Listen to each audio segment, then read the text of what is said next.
Good morning, Senator Searway, Representative Lucchini, and honorable members of the Veteran and Legal Affairs Committee. I'm Representative Justin Schnedt of the great city of Saco and a proud co-sponsor, and today to testify in support of LD 174, an act to restrict the raising of money by Maine Clean Election Act candidates.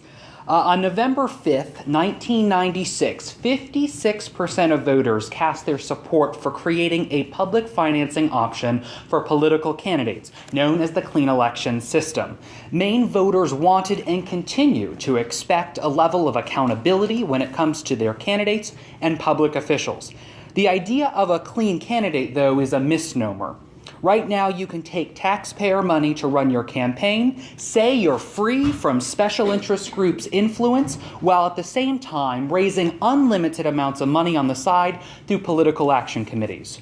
Many PACs don't have the name of the principal officer in the title, thus adding to a layer of secrecy, and today we've been hearing about dark money. The PAC money collected during campaign periods is used as a security blanket for clean election candidates who fear being outspent if they just stay with the public dollars given, as we just heard in a question. The PAC money can be their knight in shining armor as independent expenditures when their taxpayer-funded supplies grow thin. I am seeking to strengthen clean elections by ensuring that its core mission of keeping special interest money out of politics is abided by. Critics of closing this loophole say that in doing so, it would cause a mass exodus out of the public financing option and into the arms of big money. In Arizona, for instance, after similar legislation passed, only 37% of legislative candidates use the clean election system.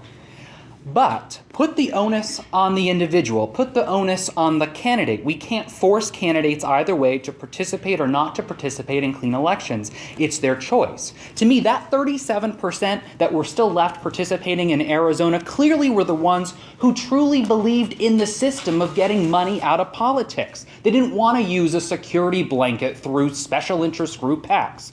They were the ones that have an unshaken commitment to letting the ideas and hard work trump big money interests. So that was just an excuse to ignore reforming the system. Now, with this particular bill, I do have a concern with the proposal about the 12-month timeline becoming a clean election candidate. There might need to be some clarification as to whether you're referring to a sitting legislator or simply to those who have declared prior to the certification of clean candidates. I know a lot of people don't declare until maybe a month or two before the deadline, so I'm sort of uneasy about the 12-month period. But I would say that while I'm obviously supportive of this legislation, I would flag for the committee there are other proposals, including my own that just came out of the revisor's office, and you'll hear in another testimony in one of my other attachments some of the language of that seeks to incorporate this and another bill that you're about to hear to try to get to a compromise with this committee, to try to come together. And I know no matter what the policy vehicle that the committee chooses, that you'll do your due diligence in crafting a plan to end the cancer that has been allowed to spread throughout our system of government and most known in the political arena. So with that, thank you for your time today, and I'd be happy to try to answer any questions you may have. Senator Searway, Representative Lucchini, and honorable members of the Veteran and Legal Affairs Committee, I'm Representative Justin Schnedt of Saco, again here to testify in support of LD 204, an act to prohibit certain activities by Maine Clean Election Act candidates. And I promise that my testimony is not the exact same one as the previous, so I won't bore you. I know we're nearing to lunchtime. You have an opportunity with this bill, an opportunity to fix a campaign finance system that has blatant backdoor loopholes and allows individuals to create an entire network of completely legal bribery. As we've seen this past election, we must try to limit the amount of money used to attack each other in such negative ways, but in particular, in this particular bill, it addresses leadership PACs and leadership races. And I think this past time we finally saw individuals on both sides of the aisle publicly complaining about this system that we've created, that we've allowed to take place. This bill aims to restore public confidence in the clean election system by eliminating this loophole. When candidates double dip by accepting money from two hands at the same time, we are creating generations of dirty politicians, or at the very least, a very negative public perception of the campaign finance process, and in particular, how our government is running internally. And together, around this horseshoe, we can make the system cleaner and more accountable.